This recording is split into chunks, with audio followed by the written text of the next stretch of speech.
Hello friends, welcome to SMS study centre. आज मैं आपको तीन नोटिफिकेशन के बारे में बताने वाला हूं। सबसे पहला नोटिफिकेशन है 17/10/2023 का office order regarding document verification by court order. और दूसरा है 21/10 का junior accountant and TRE 2023 office order regarding short fall in document verification. और तीसरा है 21/10 का ही सीईटी ग्रेजुएट लेवल का 2024 online editing in application form. Okay, तो सबसे पहला अपन देखते हैं आईए का जो ऑफिस ऑर्डर है regarding document verification by court order. तो राजस्थान सरकार सूचना प्रौद्योगिकी और संचार विभाग की तरफ से एक प्रेस नोट निकाला गया है कि सूचना सहायक भर्ती 2023 के अभ्यर्थियों की पात्रता जांच एवं दस्तावेज सत्यापन का कार्य विभाग द्वारा किया जाना है। इस हेतु विभिन्न प्रकरणों में माननीय उच्च न्यायालय द्वारा पारित अंतरिम आदेशों टंकन परीक्षा में सम्मिलित हुए बिना दस्तावेज सत्यापन प्रक्रिया में शामिल करने हेतु की पालना में जिन अभ्यर्थियों का दस्तावेज सत्यापन करवाना जाना है उनकी सूची पृथक से जारी की जाएगी। मीन्स कोर्ट के ऑर्डर से कुछ ऐसे विद्यार्थी भी हैं जिनका बिना टंकन परीक्षा में सम्मिलित हुए, मीन्स बिना टाइपिंग टेस्ट हुए उनको पास किया गया है। मीन्स जो पास आउट थे उनका डॉक्यूमेंट वेरिफिकेशन होगा, उसके बाद में जो भी प्रक्रिया है उसके बाद में की जाएगी। ओके, तो ये था पहला नोटिफिकेशन जो था आईए से रिलेटेड। मींस सूचना सहायक का जो नोटिफिकेशन है उससे रिलेटेड है ये आपका। फिर बात करता हूँ दूसरे नोटिफिकेशन की। दूसरा नोटिफिकेशन कौन सा है? वो है जूनियर अकाउंटेंट वाला। ओके, जूनियर अकाउंटेंट का जो नोटिफिकेशन है वो क्या कहता है कि संबंधित अभ्यर्थी कनिष्ठ लेखाकार एवं तहसील राजस्व लेखाकार भर्ती 2023 के दस्तावेज सत्यापन में शॉर्टफॉल मीन्स कमी दस्तावेजों की पूर्ति करने बाबत। मीन्स आपका ये जो कनिष्ठ लेखाकार है एवं तहसील राजस्व लेखाकार है इसकी भर्ती 2023 के अंदर जितने भी जो डॉक्यूमेंट वेरिफिकेशन हुए थे उन लोगों का यहाँ पर कुछ डॉक्यूमेंट्स के अंदर कमी पाई गई है, तो उसको वापस से यहाँ पर उनके द्वारा लिस्ट जारी की गई है कि किन किन विद्यार्थियों की यहाँ पर लिस्ट है। ठीक है ना। आपको यहाँ पर पूरी की पूरी लिस्ट दे रखी है। मैं बता देता हूँ यहाँ पे अभ्यर्थियों की सूची में अपेक्षित दस्तावेज विवरण और प्रारूप की प्रति। प्रारूप आपका क्या रहना चाहिए वो भी है।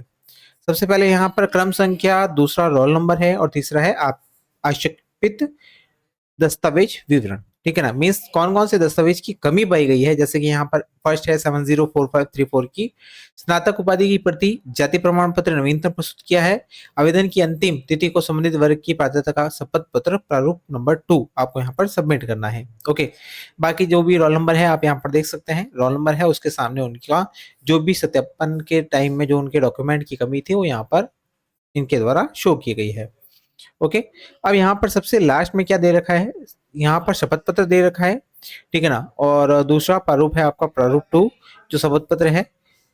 मीन्स ये आपका जो अभ्यर्थी है उनके द्वारा ही जारी किया जाएगा। ठीक है ना, उससे रिलेटेड यहाँ पर ये डॉक्यूमेंट यहाँ पर दे रखा है।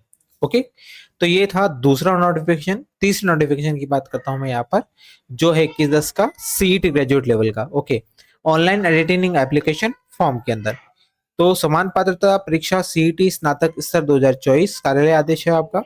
बोर्ड द्वारा समान पात्रता परीक्षा सीईटी स्नातक स्तर 2024 हेतु दिनांक 6/8/2024 को विज्ञापन जारी कर ऑनलाइन आवेदन आमंत्रित कर दिनांक 27/9/2024 से 28/9/2024 तक परीक्षा आयोजित करवाई गई। उक्त भर्ती के ऑनलाइन आवेदन पत्रों में त्रुटि सुधार हेतु अवसर प्रदान करते हुए दिनांक 23/10 से दिनांक 1/11/2359 मीन्स आपका रात के 12 बजे तक ऑनलाइन संशोधन हेतु अंतिम अवसर प्रदान किया जाता है। ऑनलाइन आवेदन में अभ्यर्थी फोटो, हस्ताक्षर व उन सूचनाओं को परिवर्तित नहीं कर पाएगा जो उसने ओटीआर के समय दर्ज की गई है। केवल शेष प्रविष्टियों में से संशोधन किया जा सकता है, जैसे कि शैक्षणिक योग्यता में अभ्यर्थी ऑनलाइन संशोधन की अवधि में ही संशोधन कर सकते हैं। इसके पश्चात शैक्षणिक योग्यता के कॉलम में बोर्ड, विश्वविद्यालय का नाम, रोल नंबर, उत्तीर्ण वर्ष इत्यादि में कोई संशोधन नहीं कर सकेगा। बोर्ड द्वारा जारी कार्यालय आदेश 27/7/2023 के अनुसार ऑनलाइन आवेदन के लिए वन टाइम रजिस्ट्रेशन ओटीआर के में शैक्षणिक योग्यता में केवल मात्र एक बार ये संशोधन की अनुमति दी गई है। अभ्यर्थियों को शैक्षणिक योग्यता में संशोधन करने हेतु पहले ओटीआर पेज पर स्वयं की शैक्षणिक योग्यता में संशोधन करना होगा। इससे उन शैक्षणिक योग्यताओं में संशोधन करने का विकल्प स्वयं के ऑनलाइन आवेदन में ऑनलाइन आवेदन को संशोधित करने की अवधि के दौरान उपलब्ध रहेगा, जिसे उपयोग में लेकर वह शैक्षणिक योग्यता में वांछित संशोधन कर सकता है। इसके अतिरिक्त अन्य सूचनाओं यथा श्रेणी, विशेष श्रेणी, उप श्रेणी, वैवाहिक स्थिति इत्यादि में निर्धारित ₹300 का शुल्क ऑनलाइन भुगतान कर संशोधन कर सकेंगे। उक्त समय सीमा के पश्चात किसी भी स्थिति में बोर्ड द्वारा कोई संशोधन नहीं किया जाएगा, जिसकी समस्त जिम्मेदारी अभ्यर्थी की होगी। इस हेतु बोर्ड द्वारा कोई भी ऑफलाइन प्रार्थना पत्र स्वीकार नहीं किया जाएगा। देखिए, यहाँ पर समान पात्रता परीक्षा हुई थी 2024 की, तो यहाँ पर जो भी जिन्होंने एग्जाम दिया था, ठीक है ना, तो यहाँ पर ऑनलाइन आपको वापस से आपकी जो शैक्षणिक योग्यता है उसके अंदर आप चेंजेस कर सकते हैं।